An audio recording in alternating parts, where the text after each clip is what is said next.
everyone, I'm David Wojcik, and this is another MBOT TV Zoomcast. Today we discuss the Canadian economy in the shadow of tariffs. How are we doing? To help us with the conversation is Peter Hall.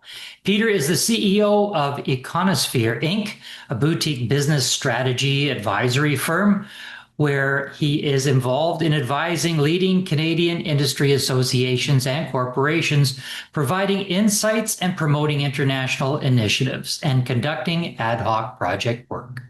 Peter is a former chief economist for Export Development Canada and a familiar voice on our MPOT TV Zoomcast, and it's great to have him back with us.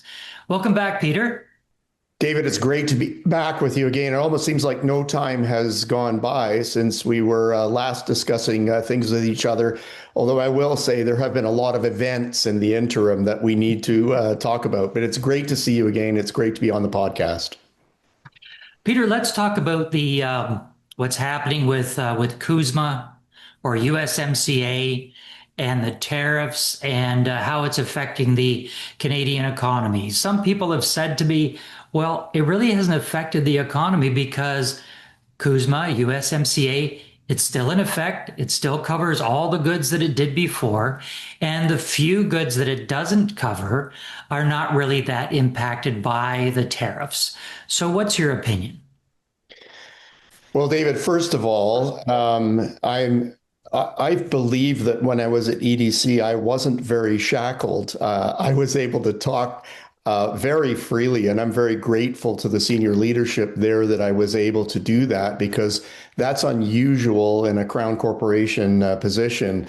So I hate to disappoint our listeners, but I'm about as unshackled now as I was then, and that leaves me very free to talk about lots of things. When it comes to the free trade agreement, look, these are the rules under which we operate. And when you disturb those with sporadic and unanticipated announcements of tariffs, even though you have a legal and a binding agreement, well, that's a very disconcerting development for any business. They thought they were operating under certain rules, and now they're not certain in the least as to what those rules are going to be.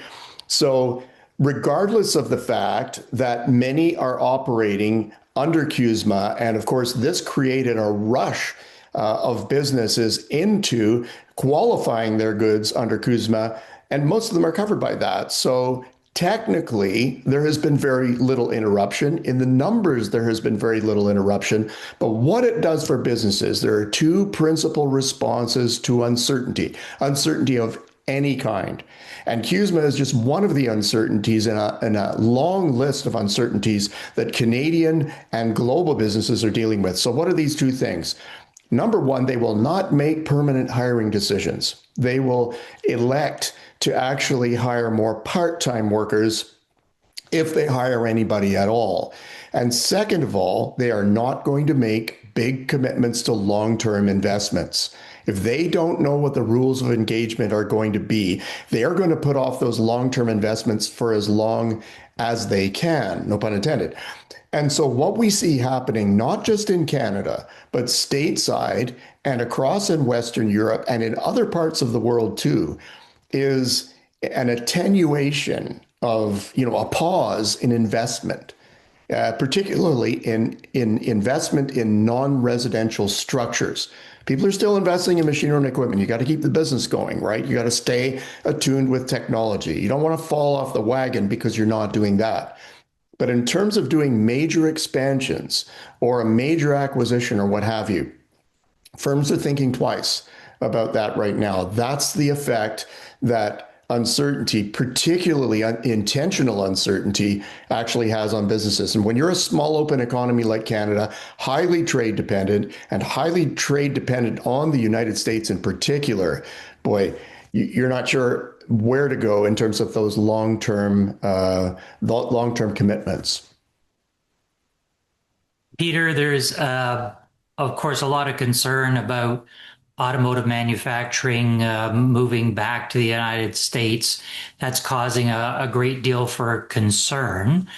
However, people have said to me, well, we still have a lot of businesses in Canada that supply goods to the automotive industry, and that is not going to be disrupted. That's still going to move back and forth. So, what's the good, the bad, and the ugly of automotive manufacturing, moving to the United States? How long do you think it will take? Because you don't just flip a switch and these things happen overnight.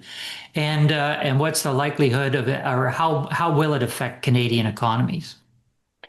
Well, it's a very serious situation. We are very dependent in Ontario, particularly, and in the GTA on the auto sector.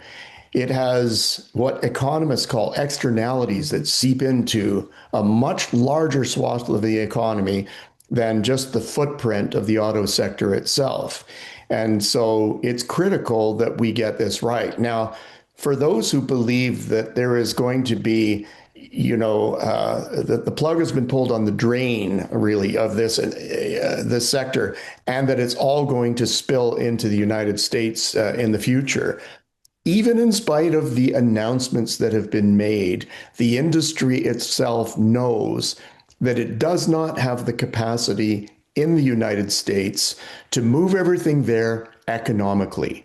It just doesn't work.